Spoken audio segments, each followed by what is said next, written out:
ఇంకా కేఎస్ ప్రసాద్ గారు మరో కీలకమైన అంశం ఈ 2 రోజులుగా సోషల్ మీడియాలో నడుస్తుంది. అల్లు అర్జున్ జూనియర్ ఎన్టీఆర్ ఎంట్రీకి సంబంధించి అసలు జూనియర్ ఎన్టీఆర్ అయితే డేట్ కూడా కొందరు రాసేశారు. జూలై 18న చాలా కీలక సమావేశం ఉంది. ఆయన భవిష్యత్తు ప్రణాళిక ప్రకటించబోతున్నాడు. పొలిటికల్ గా కొంత మూవ్ అవ్వాలనుకుంటున్నాడు టీడీపీకి ఆల్టర్నేటివ్ గా అని. ఫస్ట్ జూనియర్ ఎన్టీఆర్ ఎపిసోడ్ మాట్లాడుకుందాం. సరే, అల్లు అర్జున్ అంటే గతంలో ప్రజారాజ్యం తరపున ప్రచారం చేయటం, తర్వాత జనసేన తరపున ప్రచారానికి వెళ్ళకపోతే ఇట్ బికేమ్ ఇష్యూ అవటం అవేవో జరిగాయి. కానీ జూనియర్ ఎన్టీఆర్ అనే వ్యక్తి మొత్తం బాధ్యత తీసుకుని 2009 ఎన్నికల్లో మొత్తం తిరగని ఊరు లేదు తెలుగుదేశం పార్టీ తరఫున. తర్వాత కొంత రాజకీయాల్లో కొంత కంటిన్యూట్ అయినట్టుగా ఉండడం, మహానాడుకు హాజరవడం, ఆ తర్వాత క్రమక్రమంగా దూరం పెరగడం అనేది మనం చూసాం. ఇప్పుడు ఎన్ని పాసిబిలిటీ అంటే తమిళనాడులో విజయం సాధించారు కాబట్టి ఇక్కడ అలా ఆపాదించుకోవడం కరెక్టేనా? నిజంగా జూనియర్ ఎన్టీఆర్ ఈ పరిస్థితుల్లో రాజకీయ పార్టీ పెట్టి ఆలోచన చేస్తాడా? మీ అంచనా? పులిని చూసి నక్కవాత పెట్టుకుంటే ఏమవుతుందో మీకు తెలుసు, నాకు తెలుసు.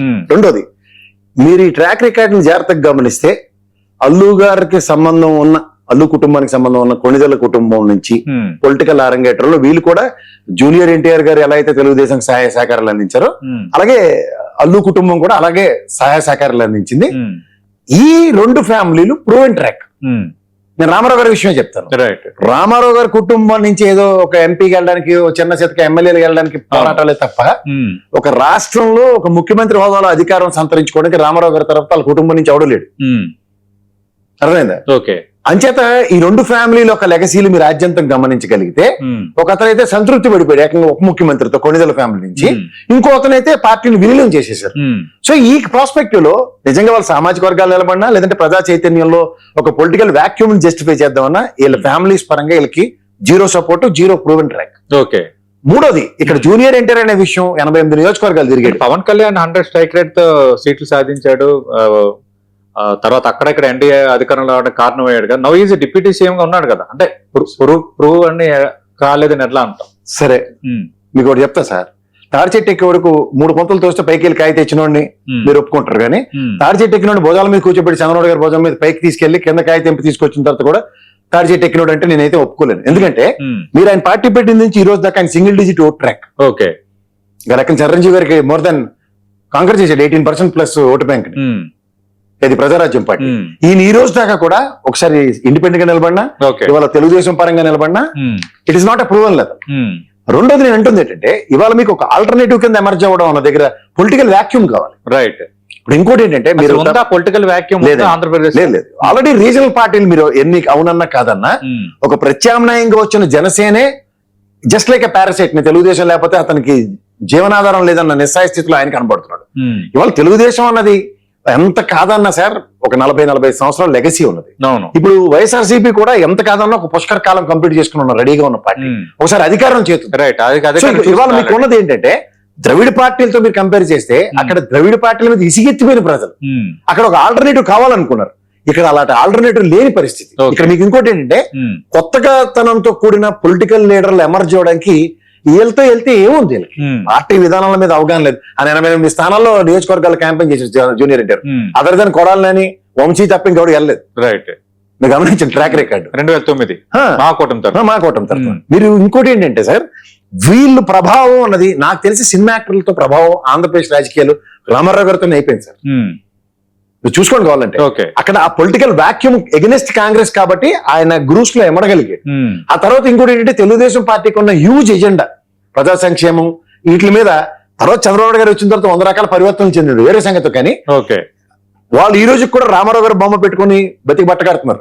సో ఈ ప్రాస్పెక్ట్ లో మీరు ఎన్ని సర్కమ్స్టాన్సెస్ లో చూసినా ఒక సినిమా హీరో ప్రాస్పెక్ట్, చిన్న పిల్లలండి వీళ్ళు. రామారావు గారు అలాంటి వాళ్ళు, రామారావు గారు తీసుకున్న నిర్ణయం ఆయన 65 దశకం 60 సంవత్సరాలు. జూనియర్ ఎన్టీఆర్ కి ఎన్టీఆర్ మనవడుగా ఒక గుర్తింపు ఉంది, ఒక స్టార్ ఇమేజ్ ఉంది, ఫ్యాన్ బేస్ ఉంది. అలాగే కొంత రాజకీయాలతో నందమూరి ఫ్యామిలీ యాక్సెప్టెన్స్ గురించి మాట్లాడే డిబేట్ హ్యూజ్ డిబేట్ అయిపోతుంది. ఇప్పుడు ఈయన పవన్ కళ్యాణ్ గారికి కూడా ఆయన పర్సనల్ ఇష్యూస్ ఇండివిజువల్ గా వస్తాయి. జూనియర్ ఎన్టీఆర్ ఇండివిజువల్ వాక్యూమే లేదు సార్ అసలు. రైట్. సార్ మీకు ఇంకోటి చెప్తున్నాను, ఇతని ముఖంతో 10 సీట్లు గెలిపించగలగడా అన్న దగ్గర చూస్తే 2009 ఇస్ ప్రూవెన్ లెవెల్. అది ఆల్రెడీ తెలుగుదేశంతో కంచుకోట్ల కింద ఏర్పడిన గన్నవరం, గుడివాడ, చౌదరి సామాజిక వర్గ పరిరక్షణలో ఆచ్ఛాదన పొందుతున్న సామ్రాజ్యాలు. సో అక్కడ ఖచ్చితంగా కొడాలని వంశీ అన్నది జెండాల పాత్ర కూర్చున్నారు. ఓకే. వేణీలకి సన్నీలు తోడైనట్టు నందమూరి తారక రామారావు గారు మనవడైన జూనియర్ ఎన్టీఆర్ గారు ప్రచారం ఒక అనా పైసా ఉపయోగపడవచ్చు, 10-20 వేలు మెజారిటీ రావడానికి తప్ప ఓకే. ఇతనితో గెలుపు ప్రపంచం తెరబడిపోద్దన్న భ్రమల్లో ఉంటే తప్పని చెప్తున్నా. ఓకే. సో ఈ అల్లు అర్జున్ టీం ఇవాళ వాళ్ళు ప్రెస్ టీం చెప్పేశారు అలా ఏం లేదని. లేదని సార్ చెప్పారు. అది ఇంకోటి చెప్తున్నాను, 100, 150, 200 సినిమాలు చేసిన వాళ్ళే 10 సార్లు ఆలోచించి వచ్చారు. ఓకే. ప్రజా అభిష్టం అన్నది చాలా ఇంపార్టెంట్ సార్. ఇవాళ ఏదో 4 సినిమాలు చూపించి, 4 యాటిట్యూడ్లు చూపించి, 4 డైలాగులు వేసి, ఒక ముఖ కవలికలతో మా తాతయ్య గారిలో ఉన్నారు, మా నాన్నగారిలో ఉన్నారంటే ఓకే. వాళ్ళ నాన్నగారికే దిక్కులేదు సార్. సరే. వాళ్ళ నాన్నగారు ఆయనలోనే ఆయన నాన్నగారు అయిన రామారావు గారే 6 మంత్స్ తర్వాత ఎమ్మెల్సీ ఎక్స్టెండ్ చేయలేదు.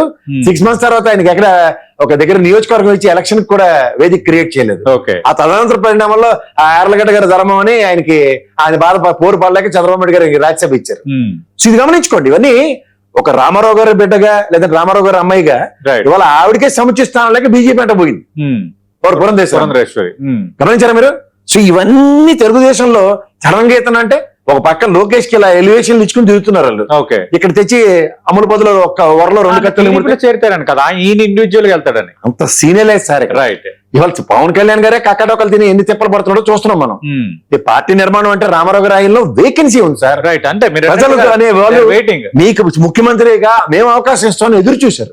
ఎక్కడేంటి సార్? రైట్. అందులో చంద్రబాబు నాయుడు గారికి తంత్రాల ముందు ఇవాళ జగన్మోహన్ రెడ్డి గారి మీద ఉన్న ఇది ఎక్కడ నెట్టుకు రాగలరు?